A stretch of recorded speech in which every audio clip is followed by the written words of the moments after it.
The young man seen here being chased through the streets of Walsall, England, is 21-year-old Bailey Atkinson. But why is he being hunted, and by whom? Bailey had been walking with his friends in the early hours of January 28, 2023, when two stolen cars approached and began their pursuit. Bailey's friend was able to get away, but Bailey was soon cornered and set upon by a gang with one thing on their mind: murder. Using Rambo-style knives, the gang attacked Bailey, stabbing and wounding him 32 times. Bailey clung to life as the gang sped off, telling a police officer with his final words, "I'm going to die. Tell my mom I love her."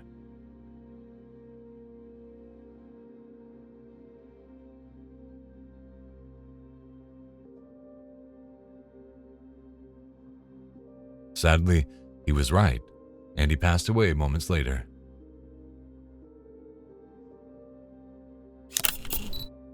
Seven young men were arrested in connection with the attack, their ages ranging from just 17 to 20 years old. Their motive is said to have been revenge for an attack on one of their brothers 2 months earlier.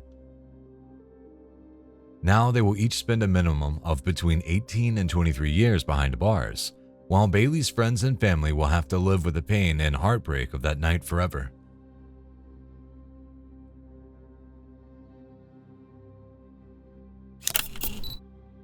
"19-year-old Tiana Redonuk was a Serbian model and influencer who lived her life to the fullest. However, her life would be tragically cut short in May 2025. As part of a promotion for a tourist agency in Montenegro, Tiana agreed to take part in a parasailing video. She had undergone the necessary pre-flight training, and the owner of the parasailing company said that she had shown no fear prior to taking to the skies. But when it came time to film, nerves got the better of the model, and her panicked reaction proved fatal.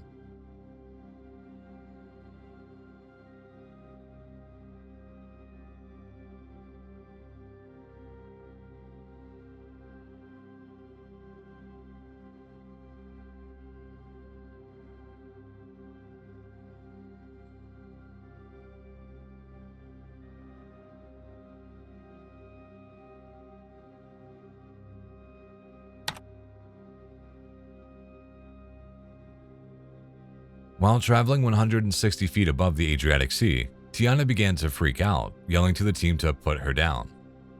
She then frantically unbuckled her safety harness and removed her life jacket before falling into the water below. Despite immediate rescue efforts, the teen influencer was pronounced dead at the scene.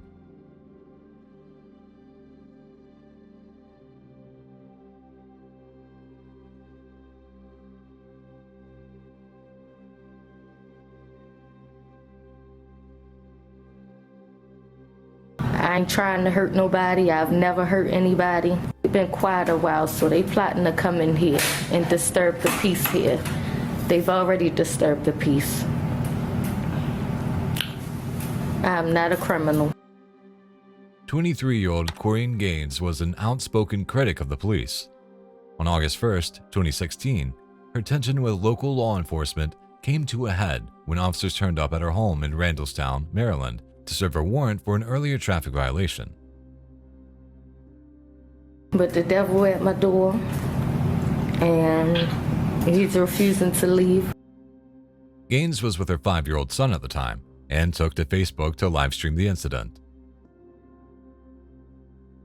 You and I are going to talk until we come to an agreement. We bring everybody out safe, and you and I go have a sit down.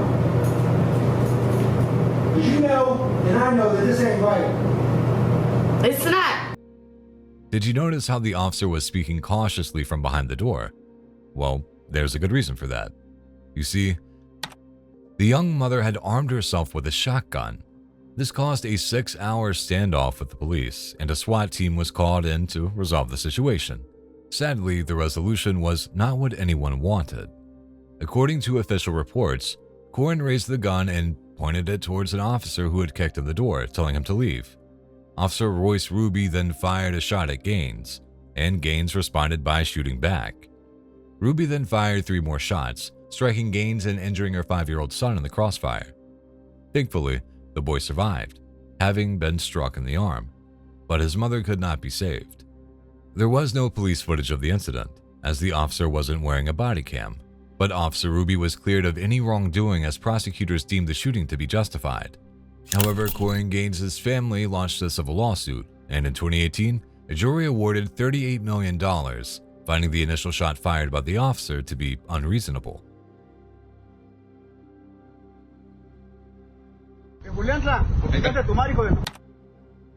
When you see a clip of a man with his hands tied behind his back standing in front of a tree in Mexico, you know it's probably not going to end well for him.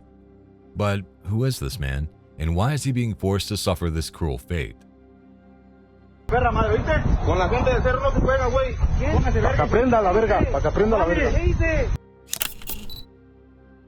man in question is Hugo Figueroa. He was the nephew of a famous Mexican singer called Joan Sebastian, and was well known for his work in the Arpeo, a rodeo event in Mexico. I say was because shortly after this clip, Hugo was riddled with hundreds of bullets fired by his captors, and his lifeless body was dumped in the middle of the road. Hugo was abducted at a Arpeo on January 2019. The reasons for his abduction and murder remain unclear.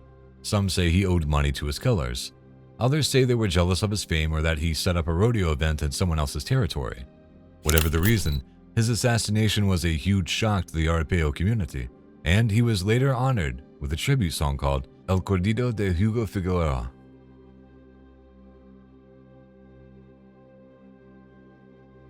It's March 11th, 2018, and it's a clear Sunday evening in New York City. A red Eurocopter AS-350 helicopter lifts off with 5 excited passengers and a seasoned pilot.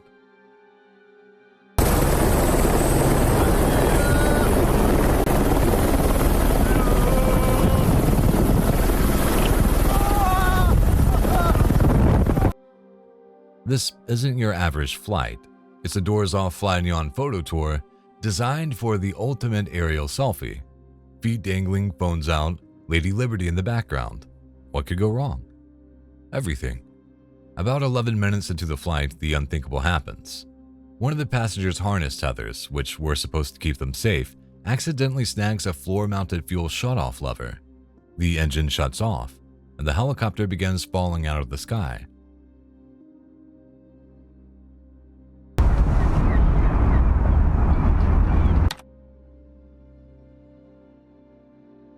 The pilot, Richard Vance, immediately radios a mayday and tries to glide towards the East River. He deploys the emergency floats, which are supposed to keep the chopper upright and a water landing. But as soon as they hit the surface near Roosevelt Island, disaster strikes again. The chopper tips over and capsizes, flipping upside down in the freezing water. The pilot's harness has a quick release. He kicks out a window and escapes, surfacing to gasps and screams by the passengers. They weren't so lucky. Their harnesses do not have quick releases. Trevor Cardigan, a photographer from Dallas who uploaded the selfie footage to Instagram moments before the crash, is trapped alongside 2 New York residents, Tristan Hall and Daniel Thompson, a firefighter, Brian McDaniel, also from Dallas, and an Argentinian national, Carla Villegas Blanco. Sadly, none of them would make it out alive. Trevor Cardigan's family were later awarded $116 million by a jury. They later settled for $90 million, holding Flyneon and Liberty helicopters largely liable for his death. All doors-off flights that lacked quick-release restraints were immediately grounded, and safety checks have since been tightened on similar flights.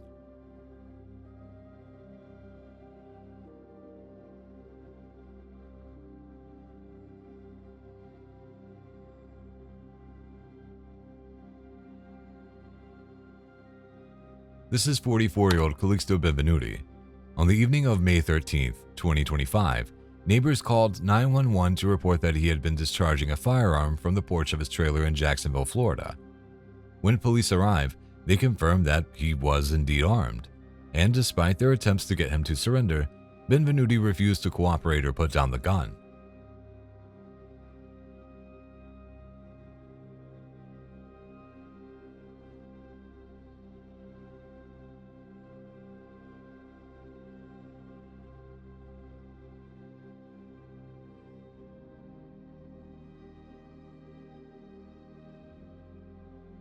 Benvenudi's family members shared with initial responding officers that Benvenudi showed signs of being a paranoid schizophrenic. Although he was never formally diagnosed, he self-medicated with alcohol, methamphetamine, and other narcotics. According to his family members, Benvenuti experienced visual hallucinations, claiming he could see his deceased father and grandmother. Additionally, Benvenuti's family members shared with officers that Benvenuti was agitated the evening of May 13th because he'd been unable to obtain narcotics. As the night unfolded, Benvenuti became more agitated, firing into the ground at least once, escalating tensions and prompting a SWAT team to take control of the situation.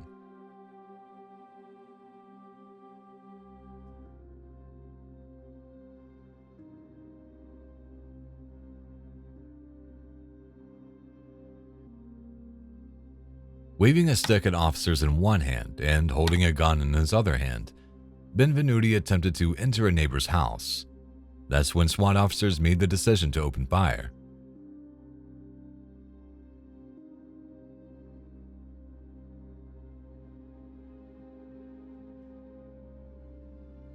Despite immediate efforts to save Benvenuti's life, he succumbed to his injuries and was pronounced dead. Here's what the incident looked like from the officer's point of view.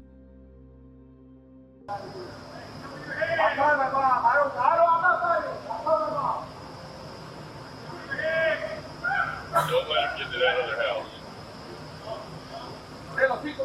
You might be coming.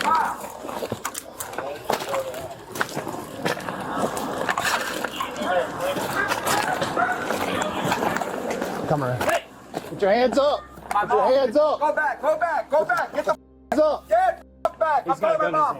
I'm calling my mom. Drop the gun. Drop the gun. Drop The gun. Mom, Drop the gun. where's my mom? Where's my mom? Sir, Where is drop I'm the gun. here to my mom. I'm here to my brother and my mom. No. Do not. Don't fuck with me. No. Drop the gun! Drop the mom. gun. Do not look Drop up the there. gun! It's my mother.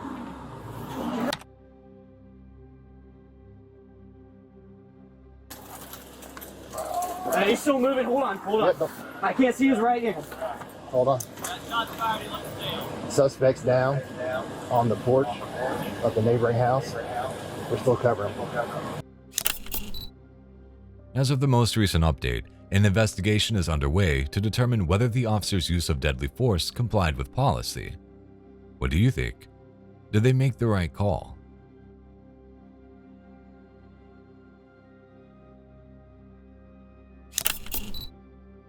As the sun set on a Friday afternoon in Istanbul, 23-year-old Kubra Dogan decided to film some content with her 16-year-old cousin for TikTok. In search of the perfect backdrop, they climbed onto the roof of the family's apartment and began to take photos. Then, it all went horribly wrong.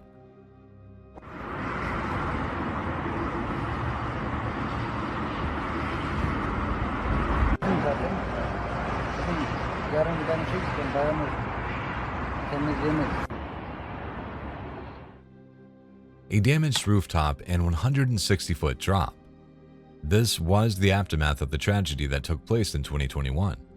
Even worse, the accident was caught on camera. Canım. Esmer sen güzelsin.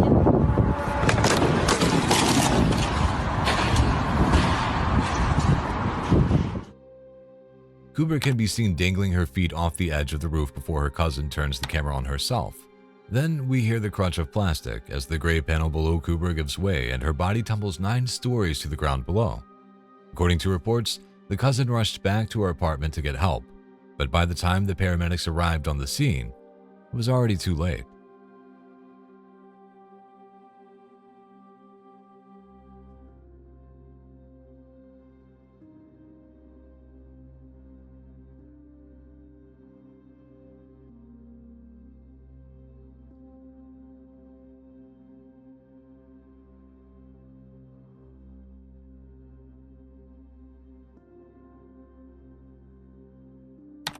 This seemingly innocent CCTV footage shows an 8-year-old girl named Miley Billingham and her father, William Billingham, shopping at a convenience store in Brown Hills, England. The father-daughter duo enter the store on the evening of January 21st, 2018, while cameras capture the little girl happily browsing toys while William purchases a few cans of beer.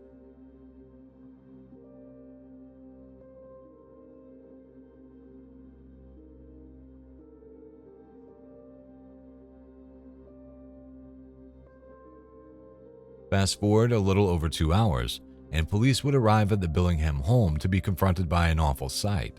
Miley lay motionless, surrounded by blood, with a stab wound to her chest, while William also appeared to be wounded. Shockingly, it was quickly determined that the father's wound had been self-inflicted, and worse than that, it was William who had stabbed his own daughter to death. In court, William claimed he had no memory of having committed the heinous crime and claimed to be suffering from depression. However, the jury believed it was a deliberate act, driven by revenge after Miley's mother left him to start a relationship with another woman. William Billingham was sentenced to a minimum of 27 years in prison, but he died in 2021 from a lung condition. It's hard to believe that just hours after these CCTV images were taken, the excited 8-year-old girl seen in the footage was brutally betrayed by the person she should have been able to rely on most.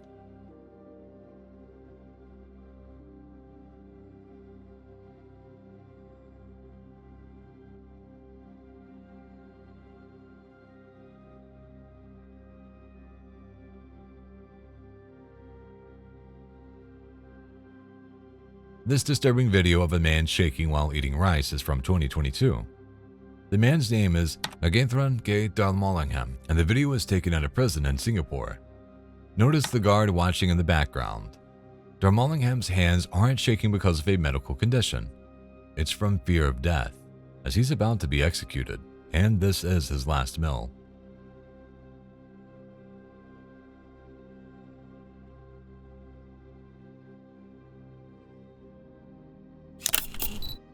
The Malaysian national was arrested in 2009 when he was caught at the border with 42.72 grams of heroin strapped to his thigh. Drug trafficking is a capital offense in Singapore, and Nagathron paid the ultimate price. After spending 12 years on death row, despite appeals from many activists and foreign organizations condemning the harsh punishment, the inmate was put to death by hanging on April 27, 2022.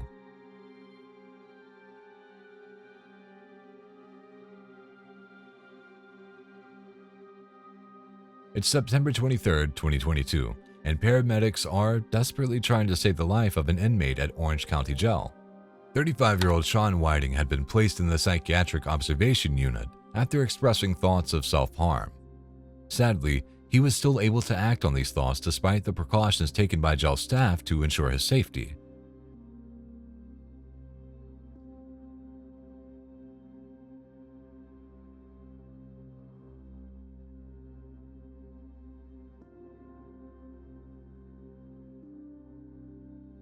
Cameras capture Whiting going back and forth in his cell, ducking down behind the privacy wall where he stuffs an orange peel down his throat until he begins to choke.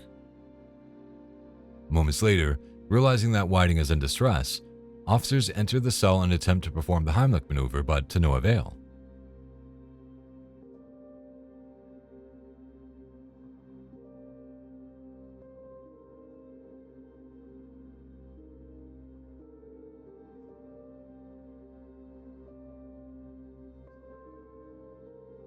Whiting soon stops breathing, and attempts to resuscitate him by paramedics are unsuccessful.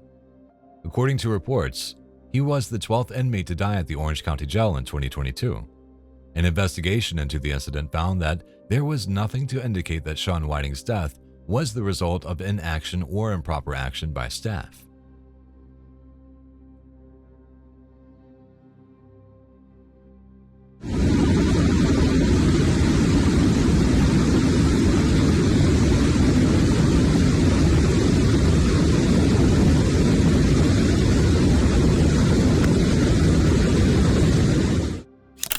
Karath Kumar was a popular influencer in India, known for his passion for adventure and creativity.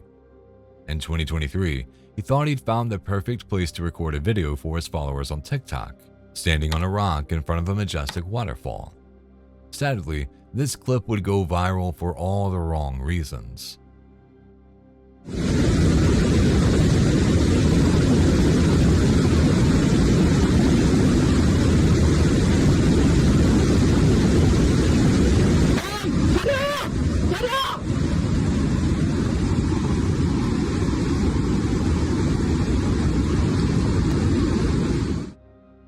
Suddenly, Kumar lost his footing and slipped into the fast-flowing river.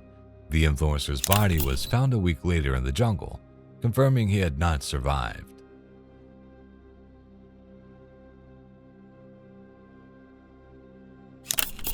Ten-year-old Sarah Sharief suffered a terrible fate at the hands of her parents while living in Woking, England. From broken bones and burns to strangulation and horrifying neglect, she slipped through the safety net, despite reports from her school and checks from social services.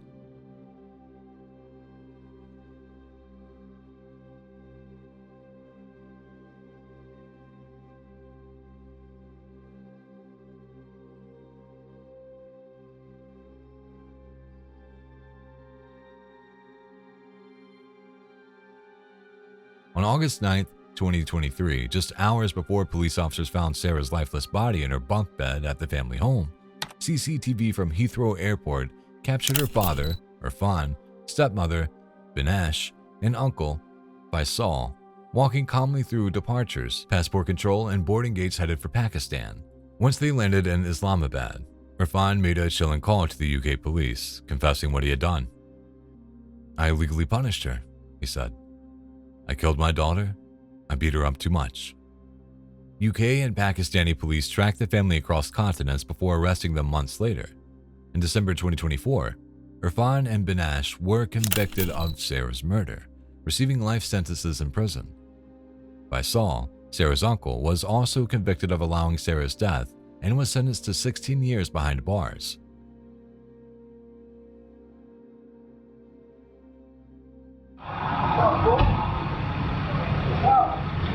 Get the truck, bro! Look at the back! Go back to your truck! Go look at the back of your truck! Look, good. Bro, go look at the back of your truck. Look at the back. What? Look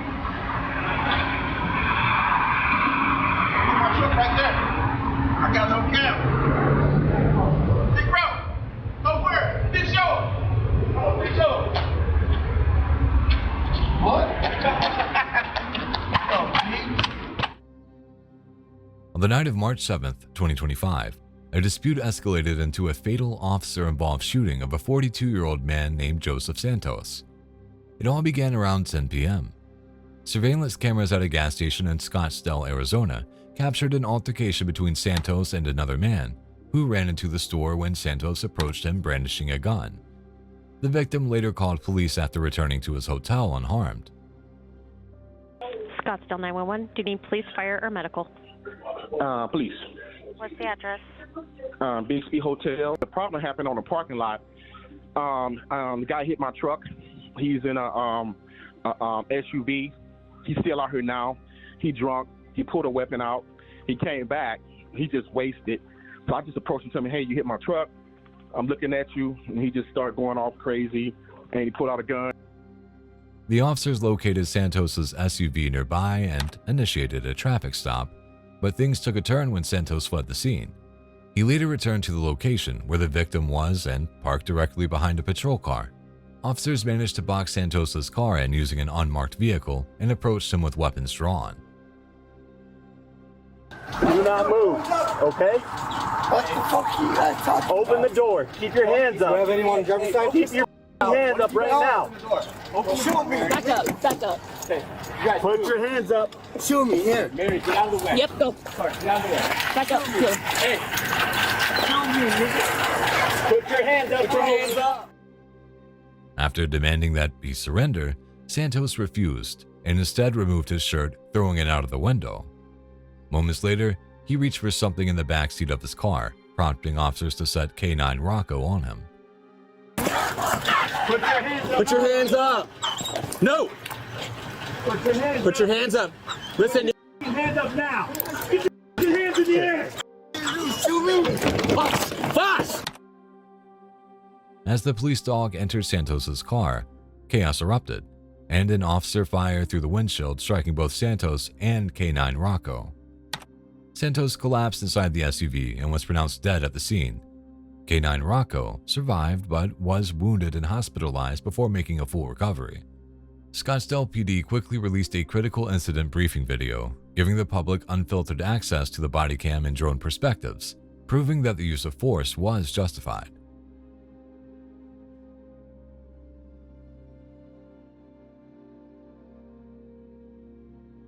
It's May 28, 2025, early in the evening in Windhoek, Namibia. Pious Galipa, a hard-working 19-year-old, has just collected the earnings from his mother's tuck shop and is now on his way home.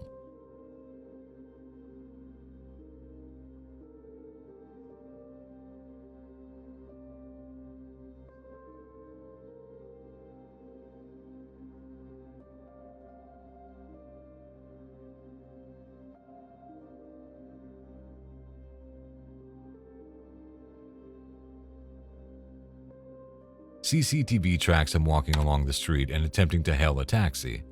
Less than 2 hours later, he was dead. At around 7:45 p.m., officers found Pious barely alive, suffering from a stab wound to the chest. He managed to whisper that he was attacked by 2 men before tragically succumbing to the severe blood loss. He was a brother to me. He was one of the strongest people I knew. And he never let people who he cared about just suffer. He always helped. I met Pious in grade 8. Like, he was a newcomer at my school, and I became friends with him. We had our ups and downs, but he was always there for me, and I was always there for him. For somebody to always sleep in the middle of the night, knowing that I took a young boy's life, that still had a bright future ahead of him, knowing that you did that, I don't know how you are able to sleep. So it's pointless that you are even happy with what you did, instead of coming forward and say, I'm the one who did this and I feel this and this. But it really hurts me knowing that we have to come here knowing that we lost somebody that's very dear to us. A seemingly senseless act of violence, and as of the most recent reports, his killers are yet to be found.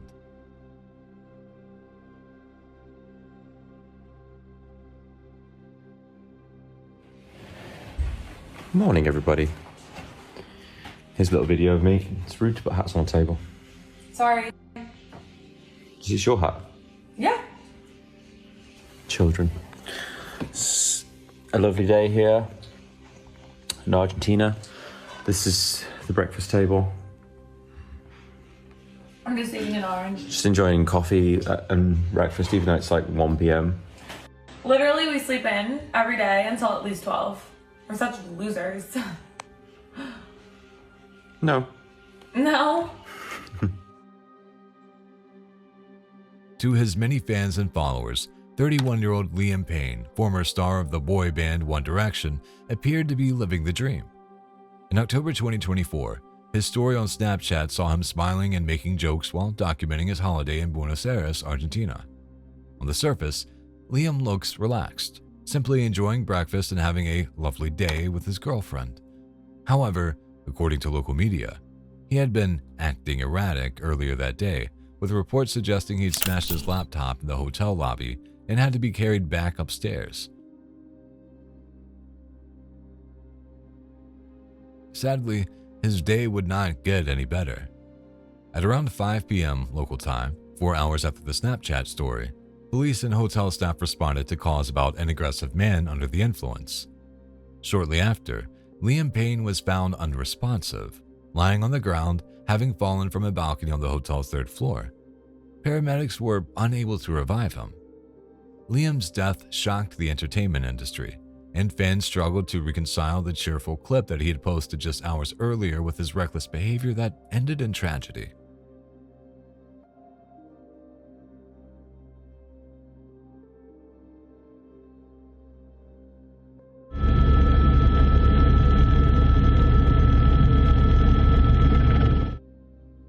High above the snowy peaks of the Italian Alps, GoPro footage captures the exact moment a helicopter collides mid-air with a tourist plane, just seconds after takeoff.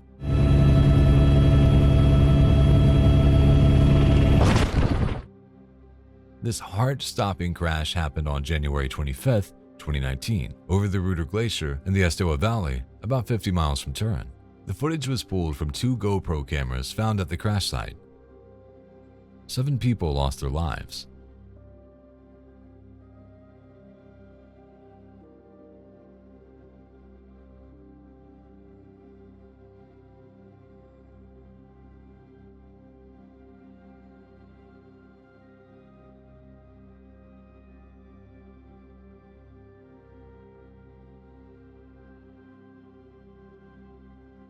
In the early hours of August 13, 2018, Shannon Watts returned home to Frederick, Colorado from a business trip in Phoenix. Her doorbell camera captures her stepping out of a friend's car, suitcase in hand, walking calmly towards the front porch. She presses the doorbell, enters the home, and that was the last time that she was seen alive.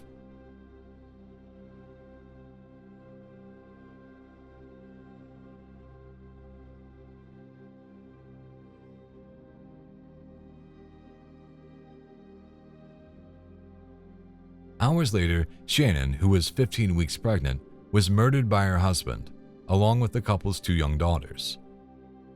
We have been able to recover a body that we're quite certain is Shannon Watts. It's like a nightmare that I just can't wake up from. It wasn't like an argument. We had an emotional conversation, but I'll leave it at that. But I just want them back. The clip of her returning home contradicted the husband, Chris Watts' initial lies to investigators and helped lead to his confession and conviction.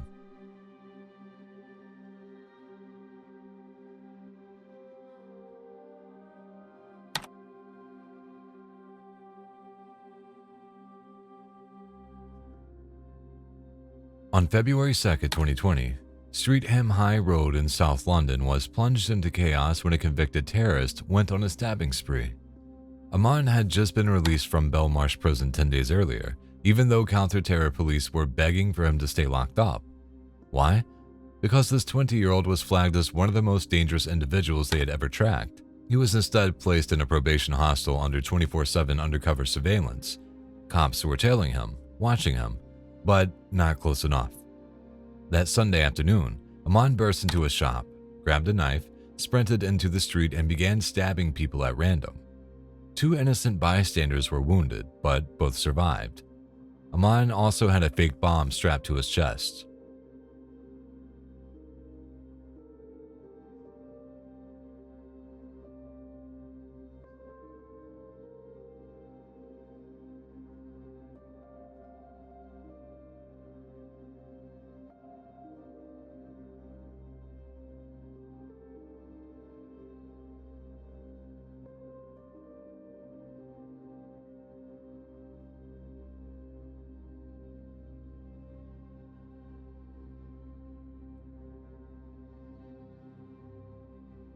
Thankfully, undercover armed police who were already tailing the terrorist caught up to him 62 seconds after the spree began.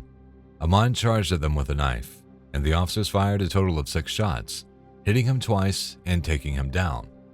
Aman died at the scene. How you doing, sir? I'm good. How are you? Good. Riley Strain was a 22-year-old student at the University of Missouri whose night out on March 8, 2024, ended in tragedy. That evening, surveillance video captured Riley, clearly intoxicated, stumbling through the streets of downtown Nashville after being kicked out of a bar for being verbally aggressive with employees. Clearly not in a good state, he is also seen telling an officer that he's doing fine while wandering away from his hotel. Witness statements indicate Riley stumbled near the Cumberland River, nearly falling in before disappearing from view. I don't really know how we found it. I would love to say just dumb luck, divine intervention. It was just sitting there. 2 weeks later, his body was found 8 miles downstream. An autopsy confirmed accidental drowning compounded by ethanol intoxication.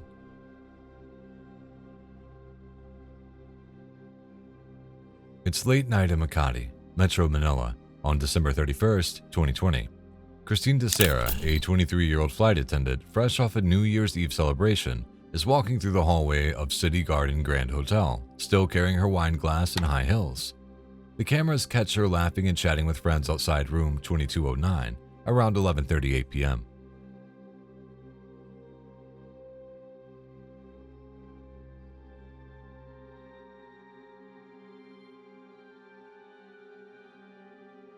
In the early hours of January 1st, she is seen barefoot, mingling with a group of men, sometimes alone, sometimes with friends.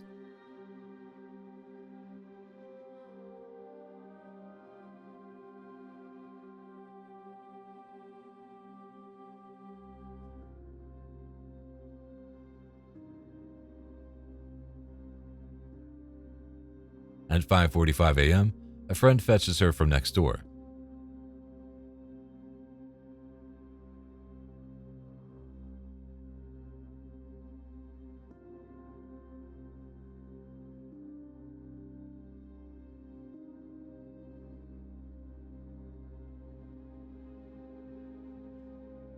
She's carried out in a wheelchair down the hallway. Later, footage shows the occupants of room 2207, some of the men Christine had been seen with, leaving the hotel. Then, a shocking discovery. At around noon on January 1st, Christine is found lifeless in the bathtub of room 2207. The National Bureau of Investigation confirmed bruises on her thighs, contusions on her knees, and scratches, igniting strong suspicions of foul play. Initial reports hinted at a possible non-consensual element or being drugged, though the official cause was later listed as an aortic aneurysm, prompting widespread outrage. What really happened to Christine that night? We may never know.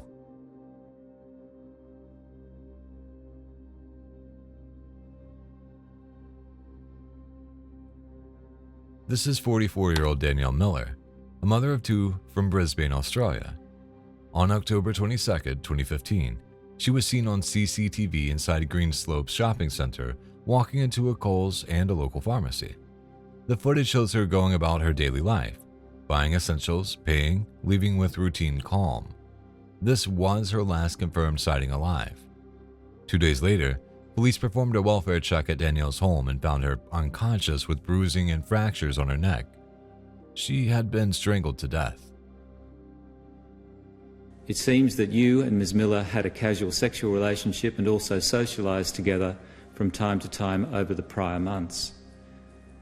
That night you went to Ms. Miller's home. During the day before, you had exchanged texts with her showing your frustration and irritation with her lack of responses to earlier requests to see her and insisting that she answer your frequent attempts to make contact. It's not suggested that you went to see Ms. Miller without any prior arrangement. While you were there, it seems likely that you and she were drinking, and she was heavily intoxicated at the time of her death. A day or so after you murdered Ms. Miller, you told a friend that you'd squeezed her around the neck with your hands. The medical and photographic evidence at the trial showed that the force you applied was considerable, fracturing 2 relevant cartilages in her neck and causing heavy bruising. The precise period over which you strangled Ms. Miller is not known, but it was more than half a minute and possibly much longer.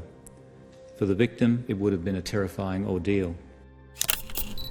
A week later, Robert Graham Thomas was arrested and charged with Danielle's death, as well as multiple counts of stealing linked to Danielle's missing personal items. Thomas was found guilty and sentenced to life in prison.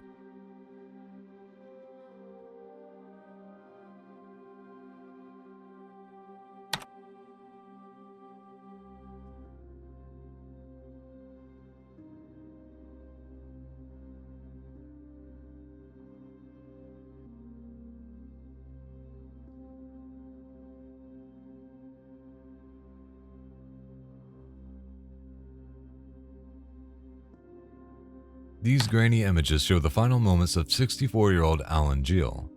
He went missing in Cornwall, England on February 24, 2014. Police tracked his movements through CCTV to Newquay bus station, where he waited for a bus bound for the beachside town of Perranporth. The following morning, that's exactly where Alan was found, but he was no longer alive. Curiously, he was found naked on the beach and his mouth had a sock and headphones stuffed inside, while his body showed unexplained injuries to the head, chest, and hands, injuries that were not consistent with drowning. Police immediately launched a suspicious death inquiry, puzzled by the odd details and the lack of timeline gaps. Alan had disappeared in daylight, and his body appeared less than a day later. The bizarre circumstances surrounding Alan's death remain a mystery to this day.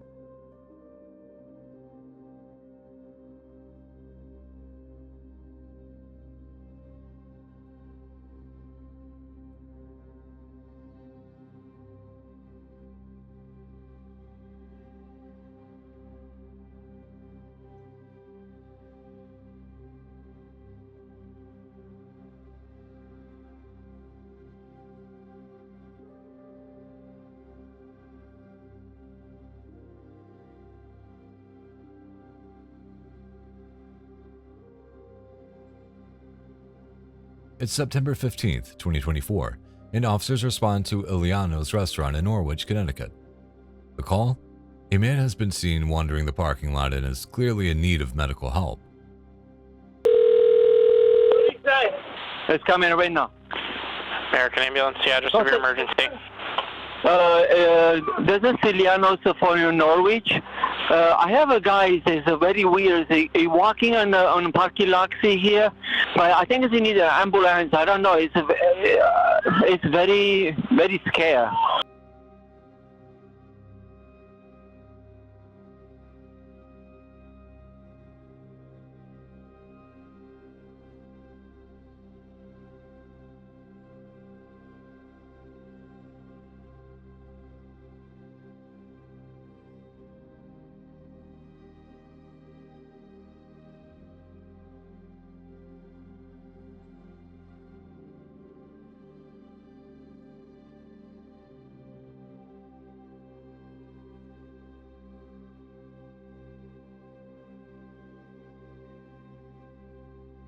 When cops arrive, they find Jacob Evans.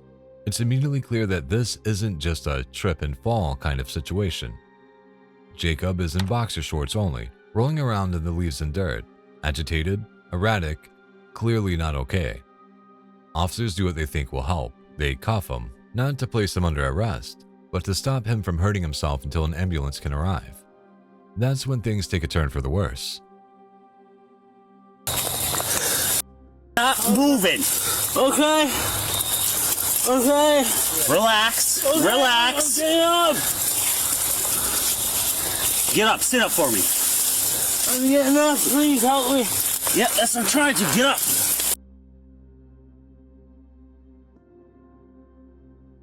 Yeah, they come back the same way? I'm going to try to.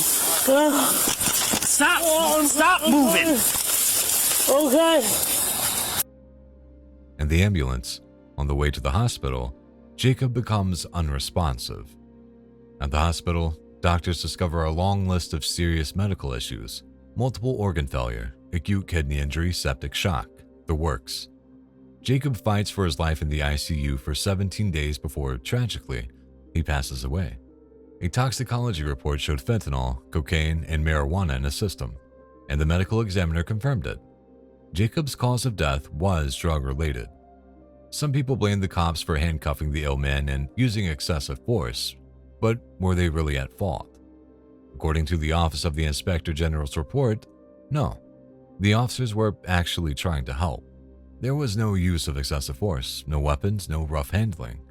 This was likely not a case of police brutality, but a tragedy tied to addiction, mental health, and an encounter that ended too soon. What do you think? Could the police have handled this better?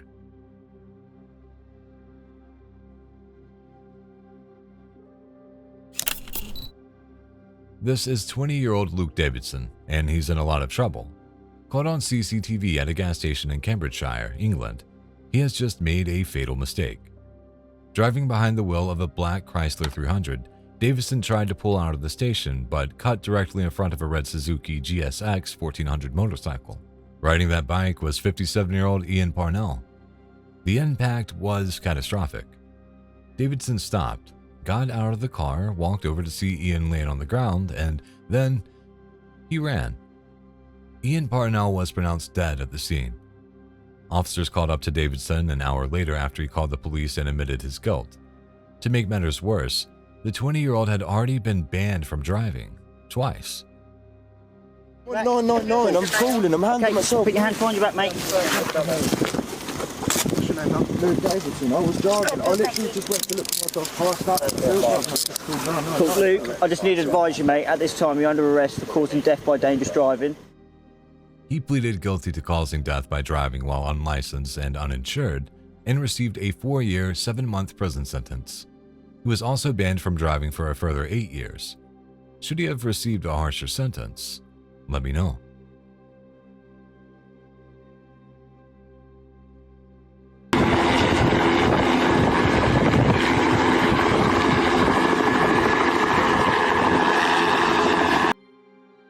It's 2018, and in the mountains of southwest Colombia, a helicopter arrives at the scene where another helicopter had crashed a week earlier. Working at the site is engineer and head of maintenance for Helifly, Ivan Andres Lopez Odono. Seen here in the white shirt, he holds his arms in the air while another man attempts to attach cargo from the crashed chopper to the rescue helicopter. Then, disaster strikes.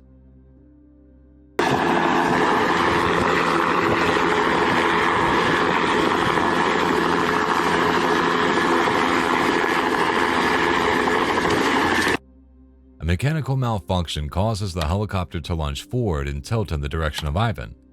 Sadly, the engineer didn't stand a chance. He was struck by the blades and died instantly.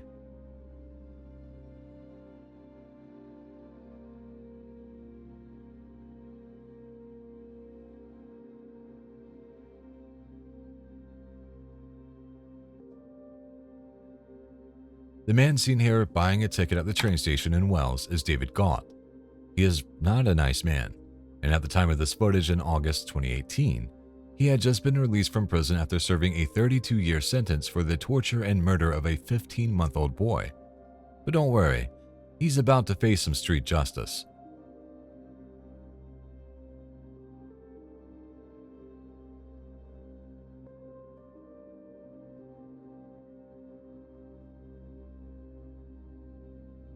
Also catching a train on the same line that day was David Osborne, seen here at a different train station less than an hour later.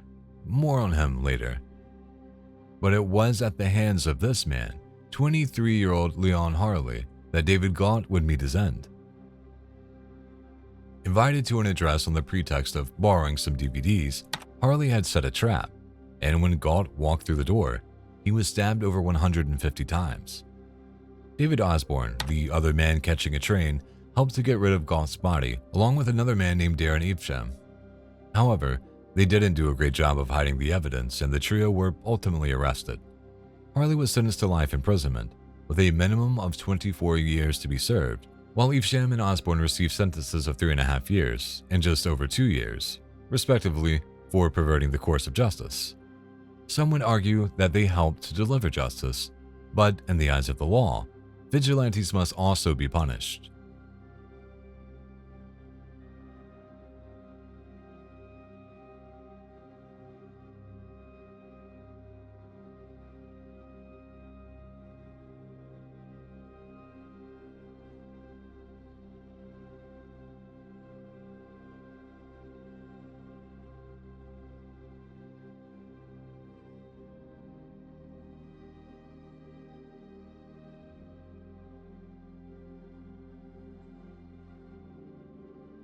It was February 15th, 2018. 3-year-old Alfie Lamb, nicknamed Little Tarzan for his cheeky grin, was on a family shopping trip in Sutton, South London. CCTV captured him running to keep up with his mom, Adrienne Hoare, and the rest of his family as they headed back to the car. But what just seemed like another family day out would soon become a nightmare. When they got to the car, Alfie climbed into the footwell behind the passenger seat. It was an electric seat, and Stephen Watterson, the boyfriend of Alfie's mom, had control. For some sadistic reason, Stephen reversed the seat, squashing Alfie past comfort, past safety, into actual danger. The gap shrank to a terrifying 9.5 centimeters, less than a foot of space, and enough to suffocate a small child. Alfie collapsed, and by the time they got home, he had stopped breathing. The boyfriend fled the scene while Alfie's mother lied to police, claiming she was in a taxi. They then sold the car in an attempt to destroy any evidence. Alfie's death was the first recorded death by crush asphyxiation from an electric seat in UK history. Eventually, Watterson pleaded guilty to manslaughter by gross negligence and intimidation. He was sentenced to 7.5 years in prison. Adrienne Hoare, Alfie's mother, was also jailed for child cruelty and for failing to keep her son out of harm's way.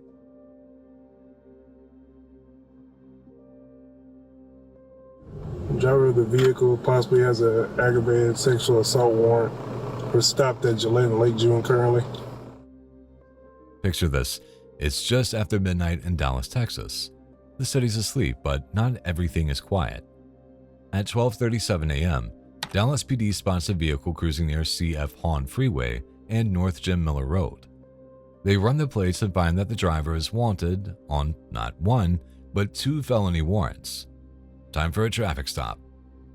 Behind the wheel is 55-year-old Horace John Groves III. Vehicle just turned. Your call has been updated. Going back on 175, going the wrong way. Walk back. Stop. Push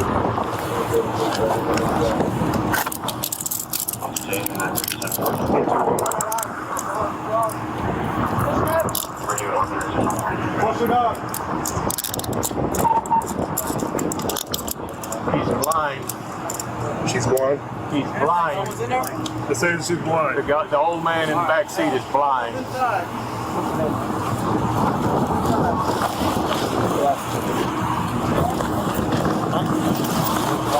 What's in this pocket?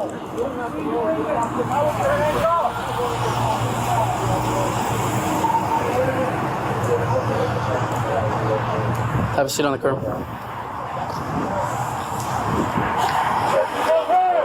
you have a driver's license or ID? No.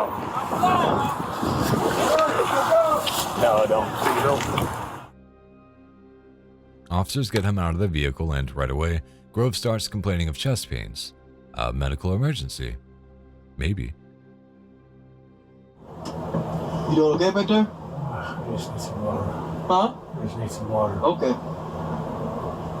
Do you need medical attention or anything like that? I just need water, bro. You said no, just water? I just need some water, bro. Okay. I need some water.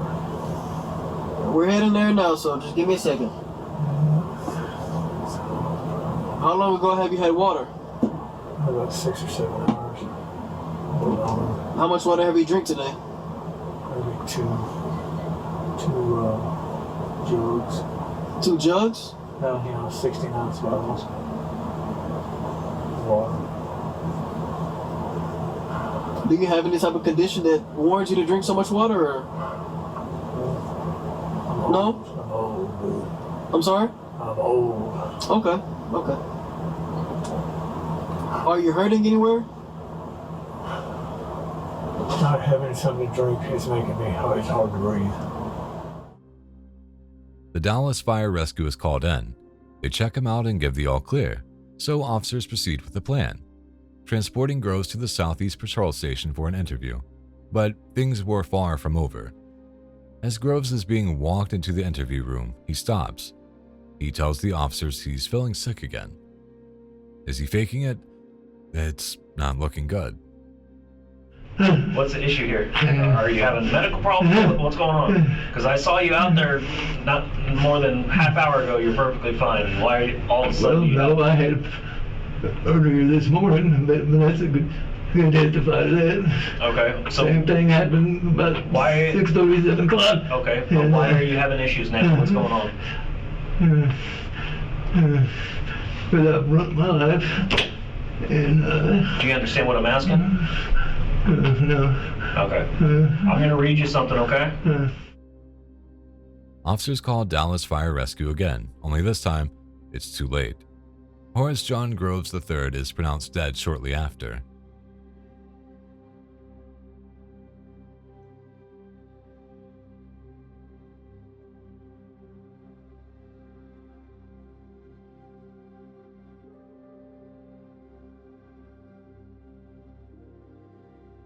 "21-year-old Ali Castile was a student at the University of Mississippi who liked to do what many students do, go to bars and enjoy the night with friends. On July 19, 2019, she left Funky's Bar in Oxford, Mississippi, laughing, hugging friends, and walking confidently down the street. Sadly, this footage captured on surveillance cameras is the last known sighting of Ali alive. Several minutes later, a rideshare van pulls up. Ali gets in, alone. Then the van drives off into the night. The next morning, deputies found her body near Sardis Lake, about 20 miles from campus. She had been shot multiple times. Investigators arrested Brandon Thiesfeld, 22, her ex-classmate, who later pled guilty to first-degree murder and received a life sentence.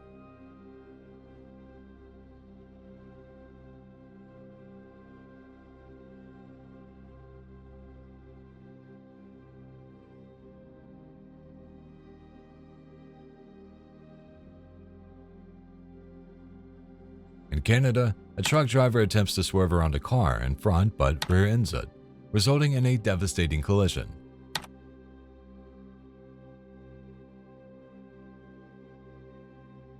Was the truck driver going too fast? Did the car in front brake too hard? Who's at fault? By rewinding the tape to just a few seconds before, it all becomes painfully clear.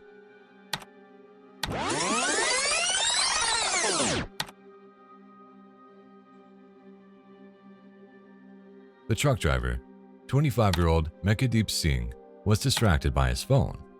His lack of attention to the road caused him to plow into the back of a family SUV with heartbreaking consequences. It belonged to the Figueroa family, and it was carrying 2 young kids, aged 7 and 3, in addition to the children's grandmother. All 3 lost their lives just because Mecca Singh couldn't wait to read his messages. To make matters worse, an investigation found that Singh had falsified his logbook, so he should have never been on the road in the first place.